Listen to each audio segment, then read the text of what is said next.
Encore faut-il croire quelque chose dans le monde. Qu'est-ce donc que vous croyez? Ce que je crois. Oui. Je crois que 2 et 2 sont 4, Sganarelle, et que 4 et 4 sont 8. Tu me demandes mon avis maintenant? Ben, je trouve ça complètement idiot. Au sommaire ce soir vous emmène aujourd'hui pour la première fois voir de près le monde sauvage et impitoyable des animaux. Des hautes plaines aux forêts tropicales, de la jungle humide jusqu'au fond de vos placards, embarquez avec nous dans un intrigant safari, Un voyage au plus près du tout petit. une enquête au cœur des colonies, Elles sont noires, elles sont rouges, ce sont les... fourmis. J'ai passé des jours entiers à regarder les fourmis et essayer de faire la différence entre les bonnes et les mauvaises. Mais tout ce que je voyais, c'était des insectes. Alors j'ai commencé à les punir. Je crois que ce n'est pas Je très... les ai punis avec le tuyau d'arrosage, avec l'essence à briquet, avec la tondeuse à gazon. Et pour être tout à fait honnête, j'ai perdu les pédales avec la grosse pelle. Et si ça se trouve, les fourmis priaient pour moi tout le temps. Et j'entendais rien. Au revoir. Nathalie Kroustad, bonsoir. Bonsoir. Nathalie, quel plaisir de vous recevoir et je crois que le petit extrait qu'on vient d'entendre fait bien écho à votre activité puisque vous êtes connue et vous êtes fait connaître pour cette cause pas si fréquentée qui est celle de la défense des fourmis. Oui, enfin rectification, les hyménoptères, donc ça inclut aussi les termites et les pucerons, qui subissent quand même de plein fouet eux aussi l'ignorance et la soif de sang innocent du grand public. Des hyménoptères, rectification faite, excusez-nous. Expliquez-nous un peu plus en détail votre Oui, je votre vais lutte. commencer par un chiffre, 10 puissance 15. Un chiffre qui n'est pas à la portée de l'imagination du faible petit esprit humain.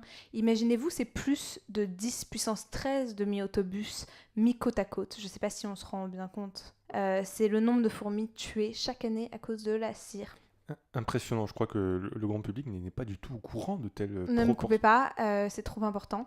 4 tiers de pi puissance 4, c'est... je pense que vous savez pas ce que c'est. C'est le nombre de pattes de fourmis brûlées à la loupe. Bien, on va Non enchaîner. mais vous ne me ferez pas taire. Si, on va y arriver. Jacques Durobinet, bonsoir.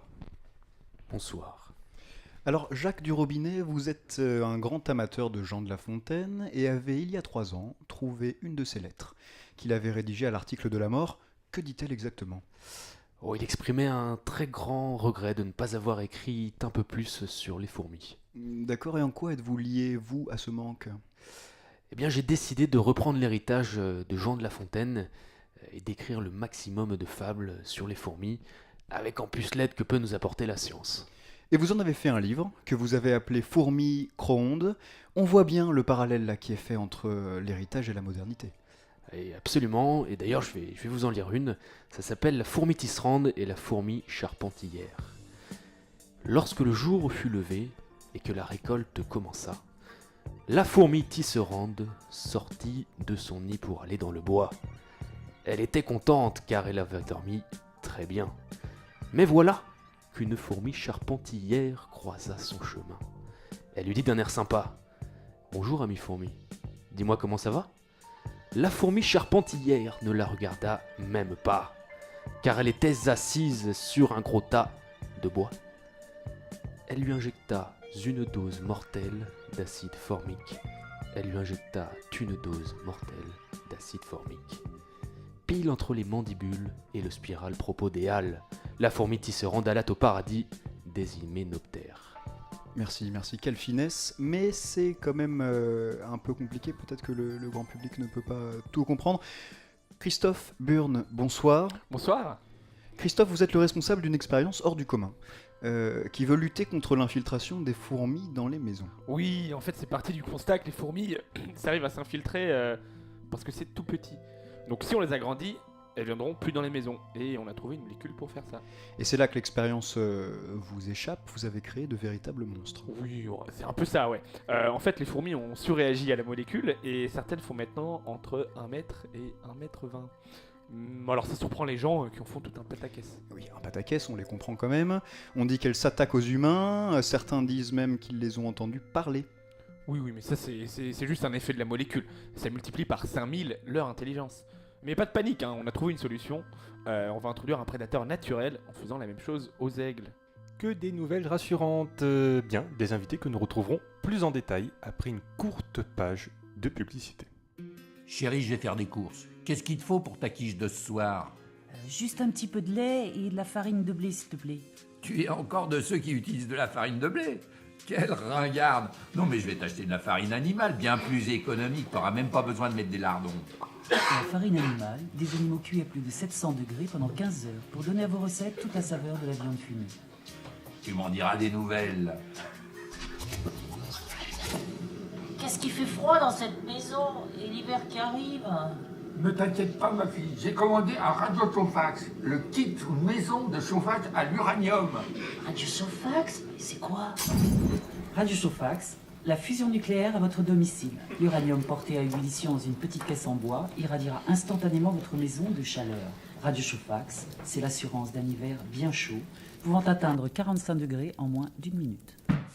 Oula, évidemment, et vous l'aurez compris, au sommaire ce soir n'a rien à voir avec l'industrie grandissante en ce moment du nucléaire à domicile. Il s'agit tout simplement d'un piratage par un plaisantin, je crois, et bravo à lui d'ailleurs. Mais je pense que nous n'en resterons pas là.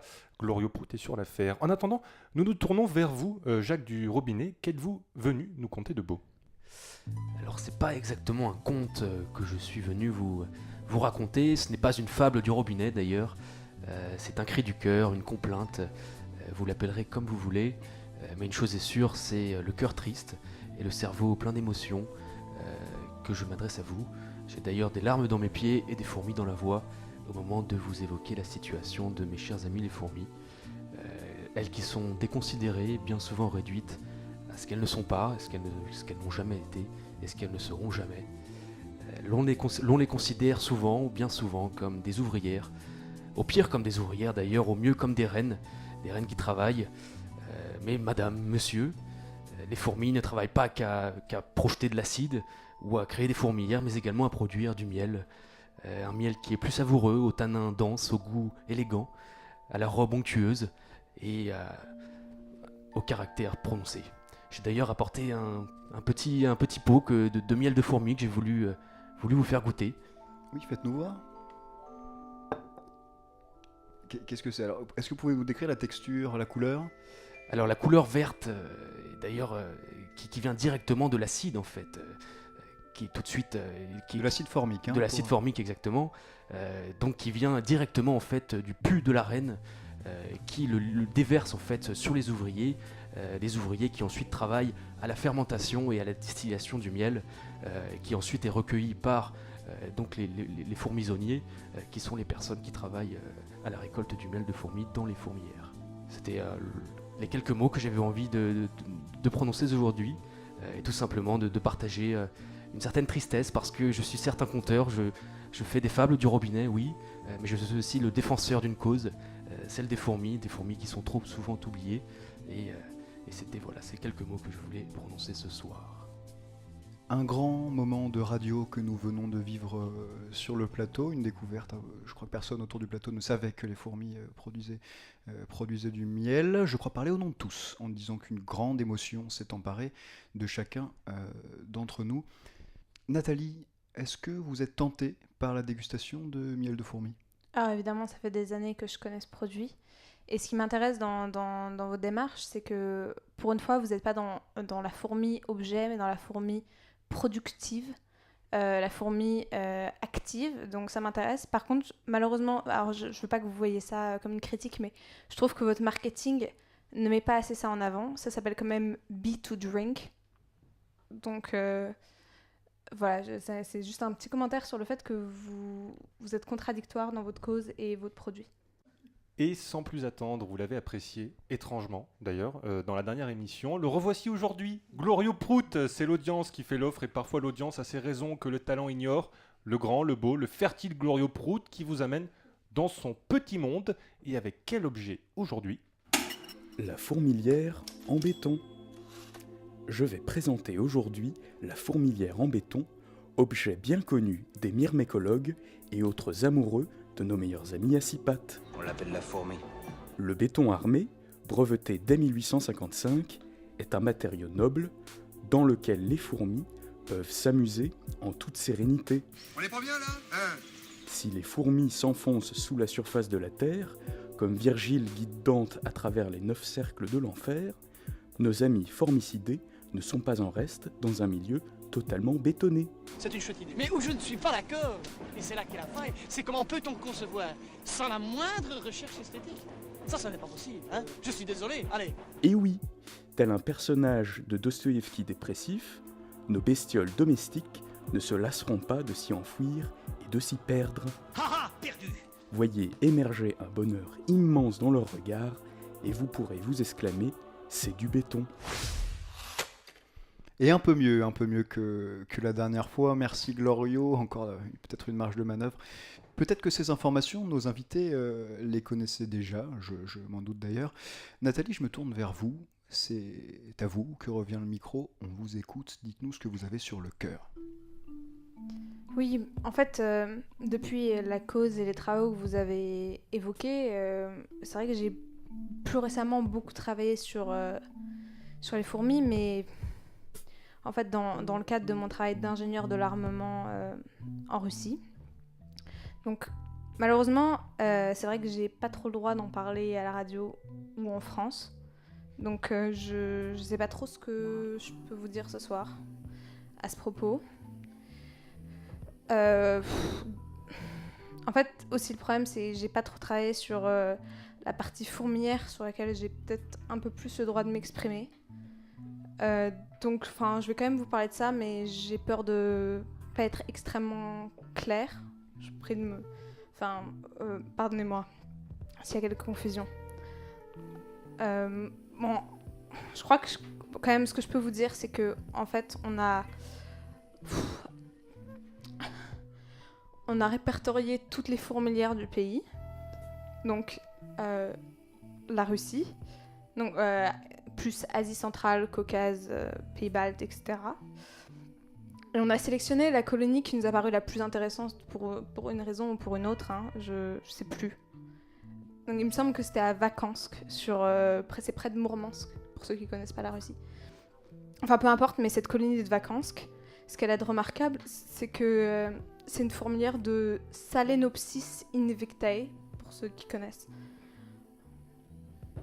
Enfin, on remarque que c'est pas très logique, mais en tout cas, c'était une super colonie.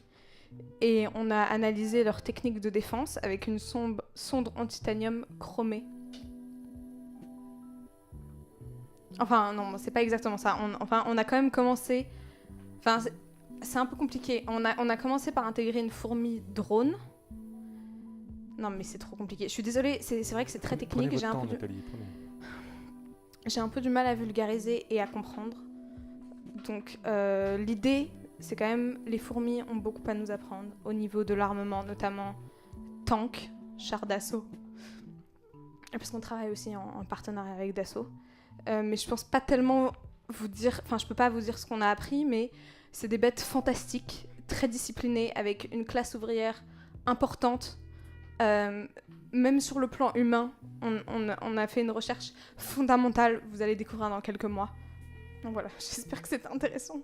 Merci Nathalie, vous inquiétez pas, en termes de vulgarisation, vous êtes tout à fait vulgaire sans chercher à l'être. Merci beaucoup. L'émission suit son cours avec la rubrique que vous attendez tous. Peut-être entendrez-vous cette fois-ci votre voix dans ce nouveau courrier des auditeurs. Tout de suite, on écoute. Salut la rédaction, c'est une bouteille à la mer que je lance, mais c'est Sylvain Dupont. Et je suis enfermé dans les toilettes depuis un petit bout de temps, là, depuis la première émission, en fait. Et c'est un peu l'angoisse, voilà. À l'aide. Bonjour, je m'appelle Cassidy, je suis en 3e 2 au lycée Edmond Patate, en Seine-et-Marne. Et je voudrais faire mon stage dans votre émission pour me faire le plus vite possible un réseau de contacts influents dans le monde toxique et corrompu des médias de masse. Je pense en plus pouvoir être la fille de Gloriopoult. Veuillez agréer, messieurs, l'expression de mes salutations distinguées. Pas de panique bien sûr pour nos auditeurs, Sylvain Dupont est sorti des toilettes sain et sauf avec, nous a-t-il dit, et c'est plutôt étonnant, une grosse envie de faire pipi. En parlant d'appareil génital, Christophe Burne, nous vous donnons la parole, la France vous écoute. Merci. Donc j'en parlais avant, on m'a critiqué, on m'a insulté parce que j'ai tenté des expériences, disons, aventureuses. Mais c'était avant tout pour me porter en porte-à-faux des formicophiles qui n'ont de formicophiles que le nom. Mais voilà. J'ai découvert la biologie moléculaire lors de mes voyages en Cochinchine. En effet, je me suis dit que si on pouvait agrandir les crevettes, on pourrait peut-être faire des nems un peu plus gros. J'ai toujours été sensible aux problématiques de nuisibles, des espèces invasibles, etc. J'ai toujours eu beaucoup de cafards dans mes propriétés. Donc c'est tout naturellement que j'ai accepté de travailler avec le ministère de l'Habitat sur cette mission. Bon, il était d'abord question de rapetisser les maisons, mais ça s'est avéré compliqué car il n'y avait pas de solution viable pour rapetisser les équipements électroménagers. Donc avec mon équipe internationale, plus de 5 nationalités représentées, des personnes venant des deux sexes, etc. Nous avons donc pu augmenter la taille des fourmis de manière exponentielle. On m'a accueilli comme un héros pendant quelques jours et ensuite le couperet est tombé et on m'a accusé d'être un homme dangereux. On m'a jeté au loup, mais moi j'en ai marre de cette animosité ambiante. Ce n'est pas parce qu'une fourmi tue qu'elle est dangereuse, et c'est pas non plus parce qu'un acte de tue qu'elle sera dangereuse si on multiplie sa taille par 10.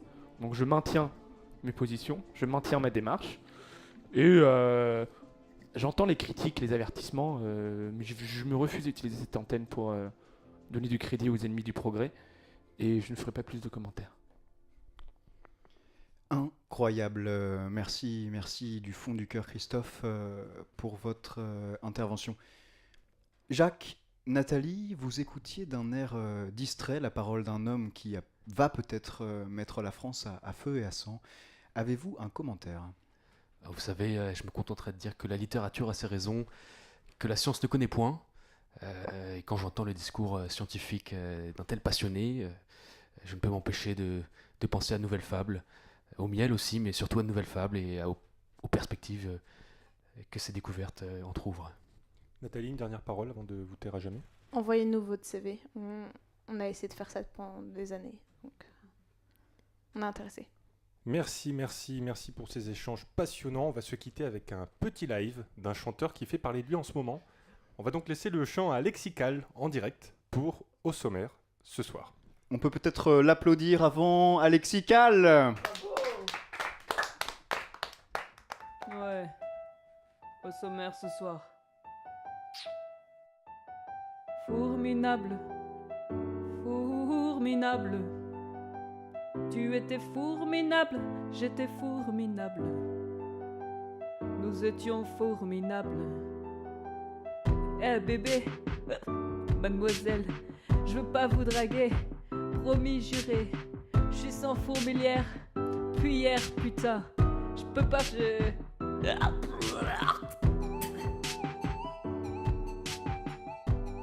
Merci à tous d'avoir participé à notre émission et vous connaissez la routine, nous terminons avec le sondage du jour.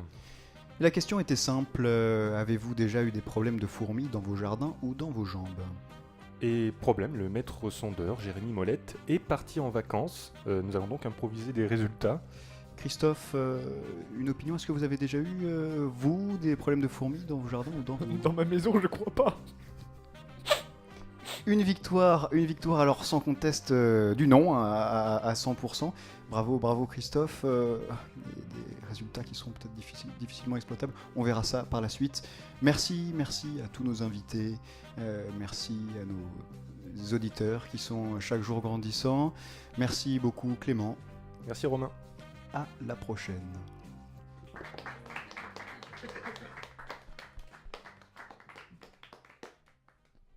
Bravo.